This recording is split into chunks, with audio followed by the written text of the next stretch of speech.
नमस्कार, स्वागत है आपका। मैं हूं आपके साथ करिश्मा राय तंवर और चलिए नजर डालते हैं टॉप 100 खबरों पर। रक्षा मंत्री राजनाथ सिंह ने चीन विवाद को लेकर बयान दिया। राजनाथ सिंह ने कहा कि चीन के साथ लद्दाख सीमा पर जारी विवाद का अभी कोई ठोस निष्कर्ष नहीं निकला है, ऐसे में यथास्थिति बनी हुई है। राजनाथ सिंह ने चीन को सख्त संदेश देते हुए कहा कि हम विस्तारवादी एजेंडे का मुंहतोड़ जवाब देंगे। राजनाथ सिंह ने कहा कि भारत बाहरी खतरों से निपटने के लिए पूरी तरीके से सक्षम है और जो कोई भी हमारी सुरक्षा के लिए खतरा बनेगा उसे बख्शा नहीं जाएगा। आतंकवाद को लेकर रक्षा मंत्री ने पाकिस्तान को लताड़ लगाई और कहा कि पाकिस्तान जब से अस्तित्व में आया है तब से कुछ न कुछ नापाक हरकतें सीमा पर करता रहता है। बिना नाम लिए रक्षा मंत्री ने पाकिस्तान को चेतावनी दी और कहा कि हम दुश्मन को घर में घुसकर मारने में भी सक्षम हैं। राजनाथ सिंह ने कहा कि भारत ऐसी कोई चीज बर्दाश्त नहीं करेगा जो आत्मसम्मान को चोट पहुंचाती हो। भारत अपने गौरव को लेकर कभी समझौता नहीं करेगा। किसान आंदोलन पर राजनाथ सिंह ने कहा कि कृषि कानूनों को किसानों की भलाई के लिए लाया गया है। सरकार किसानों के साथ हर मसले पर चर्चा करने को तैयार है। राजनाथ सिंह ने कृषि कानूनों को किसानों के हित में बताया और कहा कि जरूरत पड़ी तो कृषि कानूनों में संशोधन करेंगे। राजनाथ सिंह ने कहा कि मैं एक किसान परिवार में पैदा हुआ हूं और मैं राहुल गांधी से अधिक खेती के बारे में जानता हूं।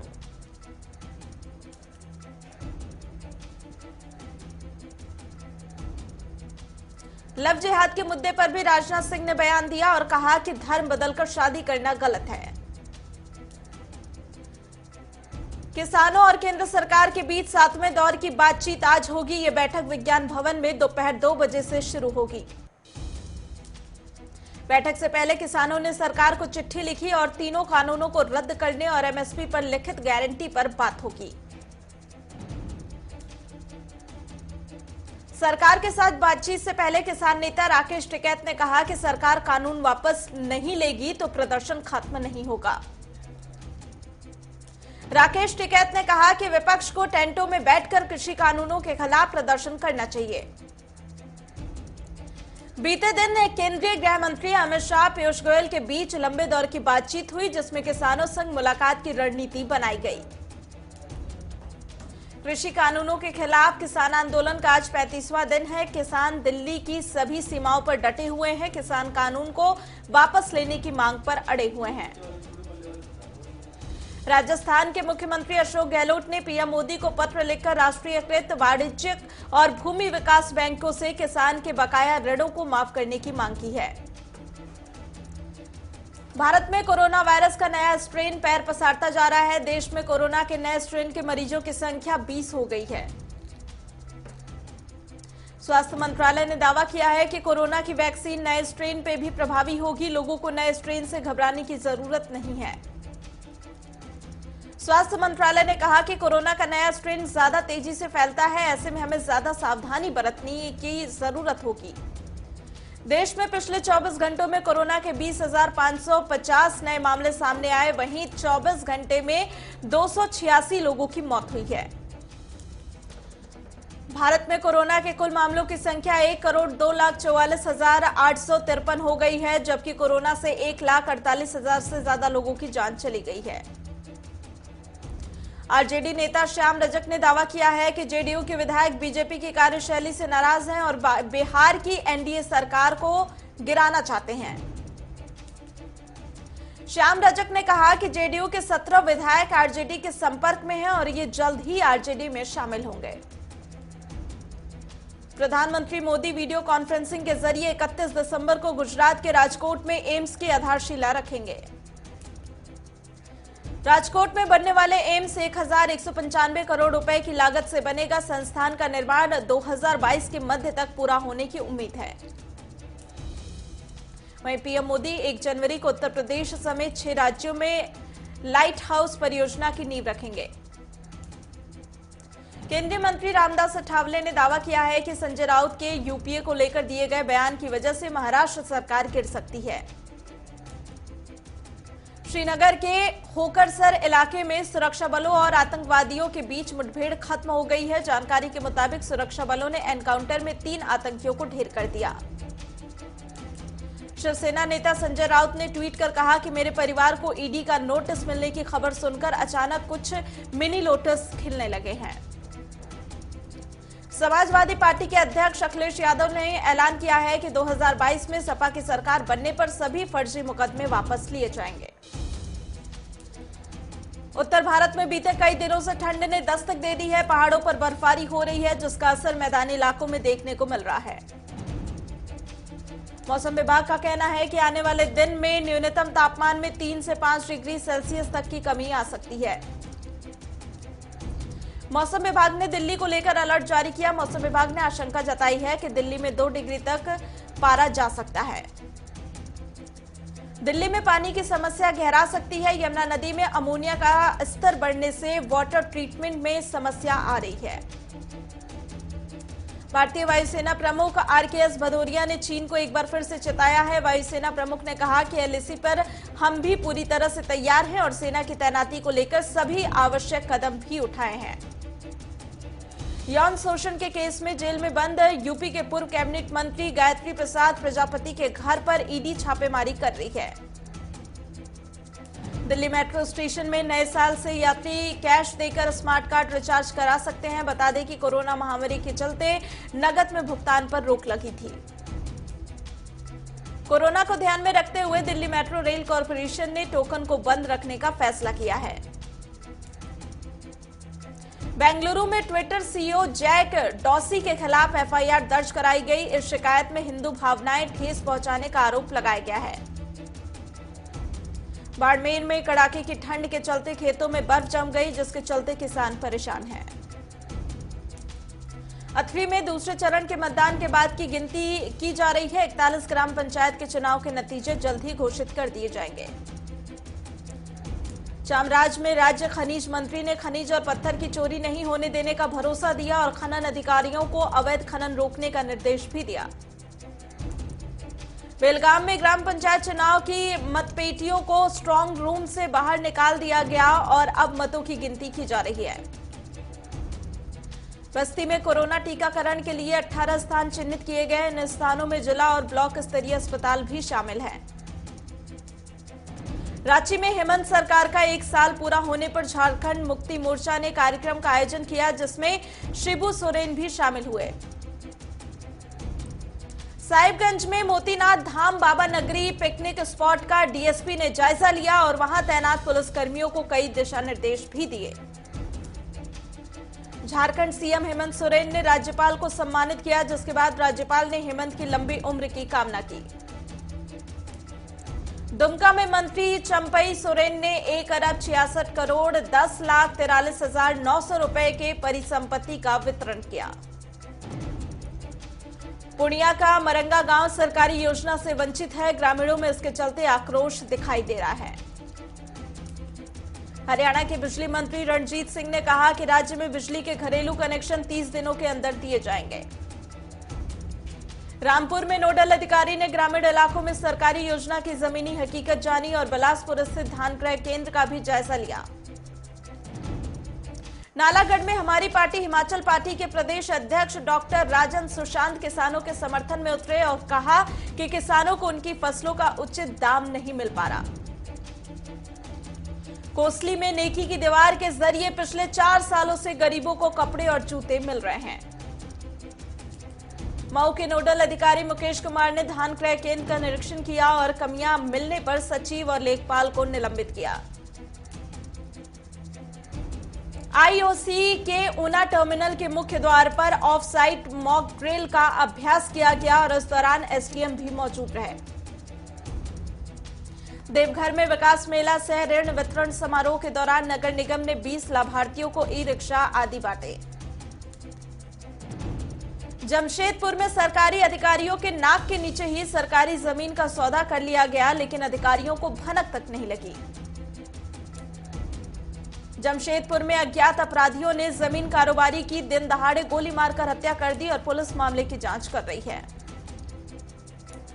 जोधपुर में एनजीओ में कार्यरत महिलाओं ने अपने ही रिश्तेदार पर यौन शोषण का आरोप लगाया और पुलिस पूरे मामले की जांच में जुटी हुई है। सितारगंज में पुलिस ने गश्त के दौरान 2 संदिग्ध युवकों को गिरफ्तार किया, जिनके पास से भारी मात्रा में अवैध स्मैक बरामद की गई। देहरादून में कोरोना को लेकर पुलिस अलर्ट पर है। पुलिस की तरफ से सघन चेकिंग अभियान चलाया जा रहा है। लक्सर में कोविड-19 जांच केंद्र पर युवाओं की भारी भीड़ उमड़ पड़ी और कुछ युवा दिन निकलने से पहले ही कोविड जांच केंद्र पर पहुंचकर लाइन में लगे रहे। अटारी सरहद के जरिए 137 पाकिस्तानी लोग आज पाकिस्तान गए हैं। ये वो लोग हैं जो किसी कारण से भारत में लॉकडाउन के दौरान फंस गए थे। अमृतसर से लोकसभा सदस्य गुरजीत सिंह औजला की कोरोना रिपोर्ट नेगेटिव आई है। सादुलपुर में सिटी उप डाकघर में काम ठप हुआ। डाकघर में प्रतिनिधियों ने बताया कि पिछले 19 दिसंबर से डाकघर बंद पड़ा है। पंजाब के कैबिनेट मंत्री नवजोत सिंह सिद्धू ने अकाल तख्त साहिब के खिलाफ एक खंजर के साथ याचिका दायर की और सख्त कार्रवाई की मांग की है। फरीदाबाद में एक कार में अचानक से आग लगने से कार में बैठे युवक की जलकर मौत हो गई। जमशेदपुर में सरकार के कार्यकाल के 1 साल पूरे होने पर झारखंड सरकार की तरफ से परिसंपत्ति वितरण का आयोजन किया गया। ऊना में मां चिंतपूर्णी के नव वर्ष मेला के दौरान 31 दिसंबर और 1 जनवरी को धारा 144 लागू रहेगी। सेंसेक्स 47,545 के ऊपर कारोबार कर रहा है, तो वहीं दूसरी ओर निफ्टी 13,900 के ऊपर कारोबार कर रहा है। पेट्रोल डीजल के भाव में लगातार 23वें दिन कोई बदलाव नहीं हुआ। दिल्ली में पेट्रोल 83 रुपए 71 पैसे तो डीजल 73 रुपए 87 पैसे प्रति लीटर पर बिक रहा है।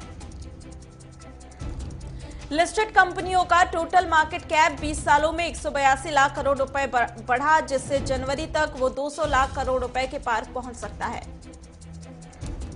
लगातार 2 हादसों के बाद से अमेरिकन एयरलाइंस में बोइंग 737 मैक्स विमान का इस्तेमाल बंद हुआ था, लेकिन अब 2 साल बाद अमेरिका में उड़ान फिर से विमान ने भरी है।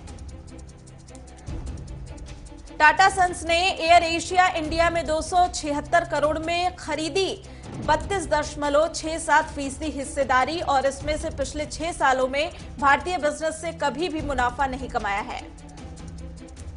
कोरोना के चलते ज्यादातर लोग इस साल अपने घर पे ही नया साल मनाने का प्लान कर रहे हैं। हाल ही में हुए एक सर्वे में करीब 50% लोगों ने कहा कि वे इस साल न्यू ईयर पर कहीं बाहर नहीं जाएंगे। Amazon.in ने मेगा सैलरी डेज की घोषणा की है और इसके तहत ग्राहक 1 जनवरी से लेकर 3 जनवरी 2021 तक बहुत कम कीमत पर प्रोडक्ट्स खरीद सकते हैं। कोविड-19 के दौरान बैंकों में लगातार बैड लोन बढ़ने का रिस्क घटा है, यानी कि बैंकों का GNPA रेशियो सितंबर 2020 के अंत में 7.5% रहा है।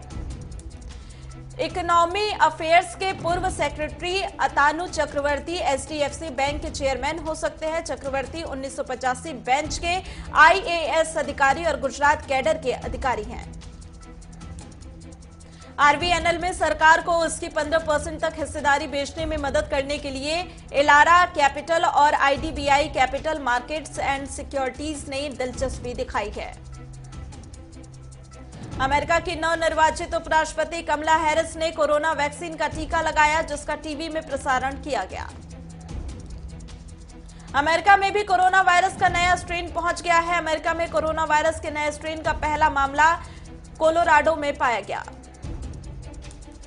विश्व में कोरोना संक्रमित की संख्या 8.17 करोड़ का आंकड़ा पार कर गई, जबकि 17.87 लाख लोगों की मौत हो चुकी है। चीन की कोरोना वैक्सीन पर दुनिया को भरोसा नहीं है। चीन का सबसे करीबी दोस्त पाकिस्तान भी इसकी वैक्सीन पर भरोसा नहीं कर पा रहा। बांग्लादेश की नौसेना ने 5 जहाजों के जरिए 17,000 रोहिंग्या शरणार्थियों को दक्षिणी पोर्ट सिटी चिटगांव से किसी एकांत द्वीप पर ले जाया गया है।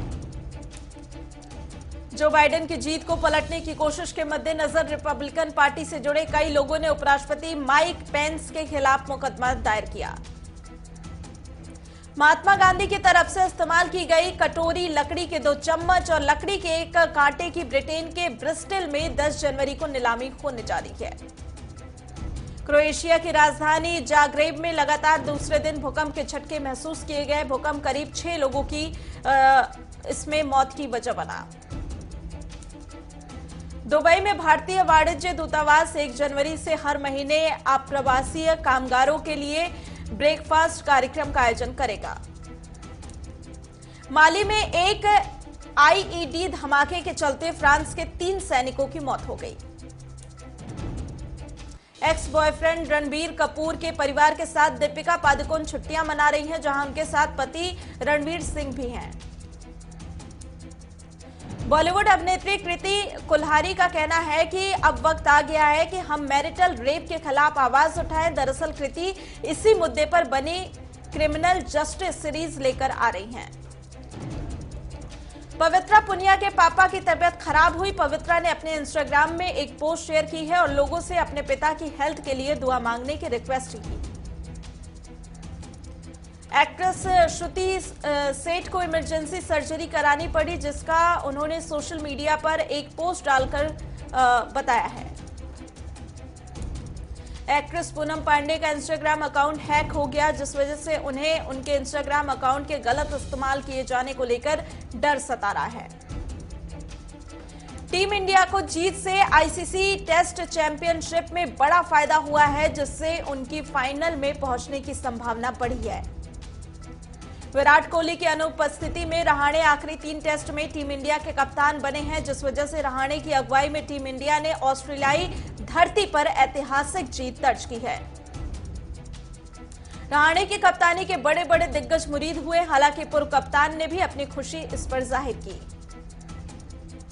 बांग्लादेश दौरे पर वेस्टइंडीज को 3 वनडे और 2 मैचों की टेस्ट सीरीज खेलनी है, लेकिन इसी बीच वेस्टइंडीज के 12 खिलाड़ियों ने बांग्लादेश दौरे पर जाने से मना कर दिया।